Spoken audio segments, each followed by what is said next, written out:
Selamat datang kembali di channel YouTube Dejavu Wonosobo. Pada video kali ini saya akan membahas mengenai keris Nogososro. Bagaimana sejarah, asal-usul, mitos dan fakta ilmiah tentang keris Nogososro. Sebelum lanjut ke videonya, silakan like, subscribe dan komen. Jangan lupa nyalakan lonceng agar tidak ketinggalan video terbaru dari Dejavu Wonosobo.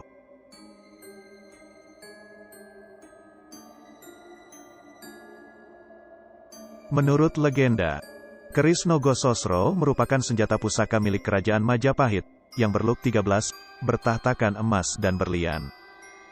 Pusaka ini terkenal sangat ampuh, yang dibuat pada masa pemerintahan Prabu Brawijaya V, tahun 1466 sampai tahun 1478. Pembuatnya adalah Pangeran Empu Sedayu, yang lebih dikenal dengan nama Empu Supomandrangi, atau Empu Pitrang. Alkisah, pembuatan keris pusaka ini terjadi saat kerajaan Majapahit sedang dilanda kemunduran setelah Perang Saudara. Musim paceklik cukup panjang, sehingga sawah dan ladang kering, hasil panen tidak mencukupi kebutuhan rakyat banyak. Perekonomian masyarakat telah dikuasai para saudagar besar, yang memonopoli perdagangan. Selain itu, para pejabat kerajaan tak mempedulikan keadaan rakyat, sibuk saling sikut, untuk mencari kekuasaan dan memperkaya diri sendiri. Kerajaan-kerajaan bawahan sudah mulai berani membangkang, terutama kerajaan Blambangan, yang menurut informasi para telik sandi, sudah menyiapkan bala tentara untuk menggempur ibu kota Majapahit. Sehingga Raja Brawijaya kelima mengumpulkan patih, para menteri dan penasihatnya, semua yang hadir hanya menunduk terdiam. Mulut mereka kelut terkunci, tak mampu menyela ataupun menampik keprihatinan sang raja, karena ini memang kenyataan yang terjadi di wilayah kerajaan Majapahit saat itu. Sementara raja menarik nafas dalam, merasakan beban berat berada di pundaknya. Di tengah rapat tersebut, seorang penasihat tiba-tiba membungkuk menyembah sang raja, memohon izin untuk menyampaikan pendapat. Sang raja pun mengizinkan, karena memang dia ingin sekali mendengar masukan dari yang hadir pada malam itu. Maka si penasihat pun berkata, "Mohon ampun Paduka, memang benar apa yang Baginda sampaikan, kami pun sangat merasakan keadaan tak menentu yang menimpa kerajaan Majapahit saat ini.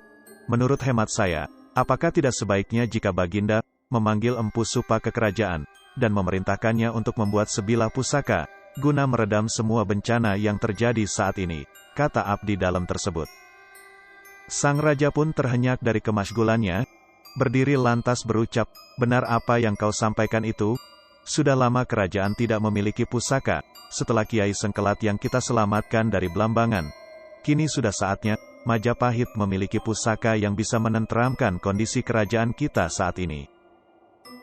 Maka segeralah sang Prabu meminta kepada Empu Supa, agar dibuatkan sebilah keris bertuah, yang bisa meredam 1000 macam bencana di Majapahit kala itu. Setelah Empu Supa menerima titah raja, maka segeralah dia bersemedi, memohon petunjuk Sang Maha Pencipta. Dia bertapa cukup lama, sampai mendapatkan petunjuk bagaimana bentuk dan manfaat senjata yang nanti akan digunakan sebagai salah satu pusaka andalan Majapahit. Kemudian, sang empu mendapatkan petunjuk berupa gambaran bentuk sebilah keris dengan dapur naga, yang mempunyai 1000 sisik. Setelah itu, maka segeralah dia mencari bahan-bahan yang dibutuhkan, dan mempersiapkan segala keperluan untuk pembuatan pusaka kerajaan tersebut.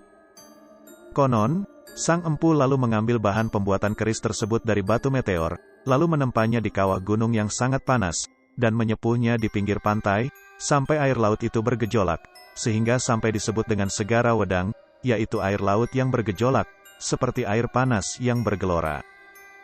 Setelah selesai seluruh prosesi pembuatan pusaka yang berbentuk naga tersebut, lantas Empu Supa menyerahkannya kepada sang raja.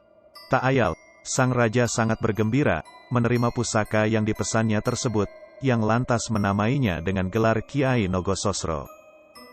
Keris Nogososro yang mempunyai 1000 sisik emas, dan bersabuk intan berlian ini mempunyai tuah, untuk meredam 1000 bencana dari berbagai penjuru wilayah kerajaan. Sang raja lalu memakainya untuk memadamkan pemberontakan, dan serbuan tentara Blambangan. Hasilnya, pemberontakan Blambangan tak berlangsung lama dan dapat diredam, hingga Majapahit kembali tenteram.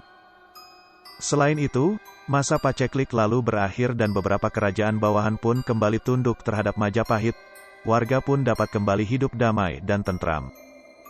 Tetapi dalam versi lain, menyebutkan bahwa pusaka ini, sesuai dengan namanya, konon tercipta dari lidah sesosok makhluk berbentuk ular naga yang sangat sakti. Namanya, Nagasasra. Konon sang naga ini adalah putra seorang pertapa sakti mandraguna, bernama Manggir. Sang pertapa kemudian berkelana, dan bersemedi di salah satu gunung api. Namun sebelum pergi, dia sempat berpesan kepada istrinya. Bila sekiranya ada keturunannya yang ingin bertemu, suruh dia mencariku ke sana.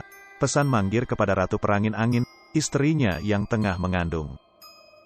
Ketika lahir, ternyata anak yang dikandung ratu bentuk fisiknya bak ular naga. Tak hanya itu, perkembangan tubuh si anak juga begitu cepat, sehingga dalam waktu yang relatif singkat, telah menjelma menjadi seekor naga raksasa, yang sangat ganas.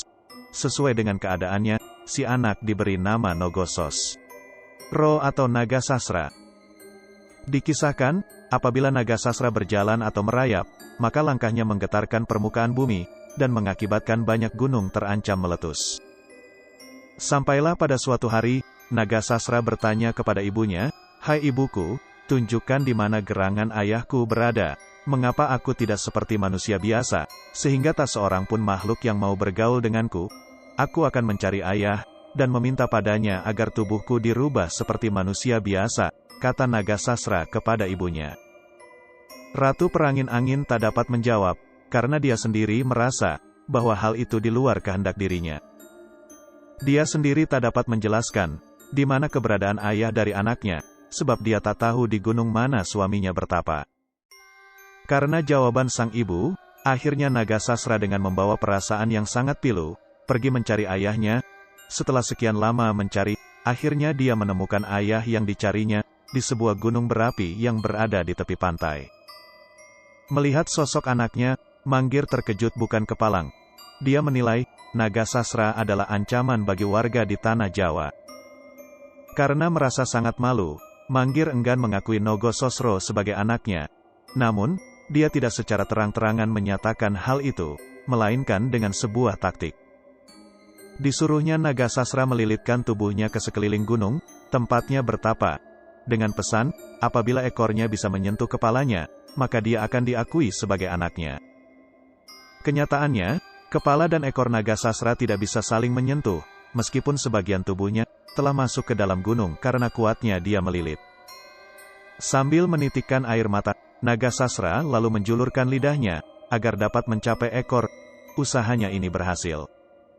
Tetapi, Manggir tidak bisa menerima kenyataan itu. Dia menganggap bahwa Nagasasra telah berbuat curang. Manggir mencabut kerisnya, kemudian membabat lidah anaknya. Apa yang terjadi?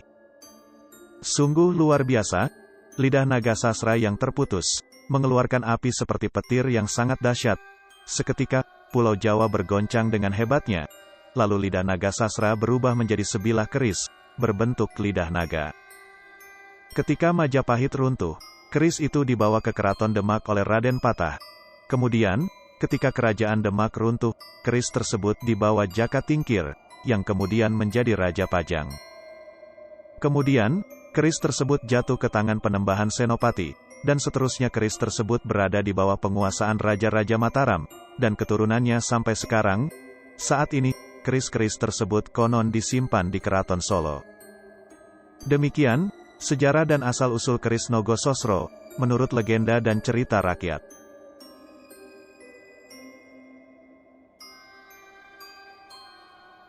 Keris adalah senjata tikam golongan belati, berujung runcing dan tajam pada kedua sisinya, dengan banyak fungsi budaya yang dikenal di kawasan Nusantara bagian barat dan tengah.